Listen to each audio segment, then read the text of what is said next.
En Côte d'Ivoire, le bilan s'est alourdi après les pluies torrentielles à Abidjan lundi soir. On dénombre au moins 18 morts. Plusieurs quartiers sont dévastés. Cocody, Port-Bouët et Adjamé sont les plus touchés.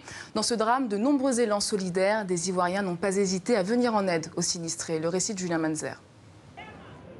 Avec la décrue des eaux, dans Abidjan, c'est désormais la solidarité qui s'empare des rues de la ville. Les volontaires viennent aider comme ils peuvent, parfois simplement pour nettoyer les maisons. Nous prêtons main forte à ces sinistrés pour un peu arranger leurs maisons, nettoyer et autres.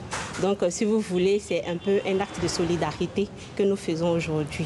Dans le quartier de Cocody en Gré, Delphine Koulibaly fait du porte-à-porte. Elle collecte des dons, le plus souvent des vêtements, mais aussi un peu d'argent. Épargnée par le drame, elle a voulu aider. Sur le terrain, on les a vus, je les ai vus. Je ne sais pas comment on décrit, mais c'était pénible. C'était pénible, des gens qui ont perdu la vie, un bébé de 6 mois qui est mort. Les gens ont tout perdu. En une fraction de seconde, ils ont perdu tout ce qu'ils avaient.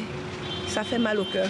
C'est grâce aux réseaux sociaux qu'elle a pu trouver le moyen d'agir. Des cartes interactives, des conseils pour bien réagir, des appels aux dons circulent en nombre depuis mardi.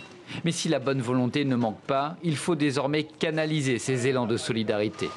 À la permanence de la députée Yasmina Ouenine, des bénévoles commencent à centraliser tous les dons reçus. On a appelé à la mobilisation et donc ils viennent spontanément, même des personnes âgées, des retraités qui sont venus, qui se sont enregistrés. Et ce qu'on leur a demandé, on leur a demandé surtout d'être dans leurs différents quartiers, de faire les collectes dans leurs différents quartiers et de nous ramener ici. Mais pour beaucoup d'habitants, cette solidarité ne doit pas masquer les défaillances des autorités face à une situation qui se répète à chaque saison des pluies depuis 4 ans.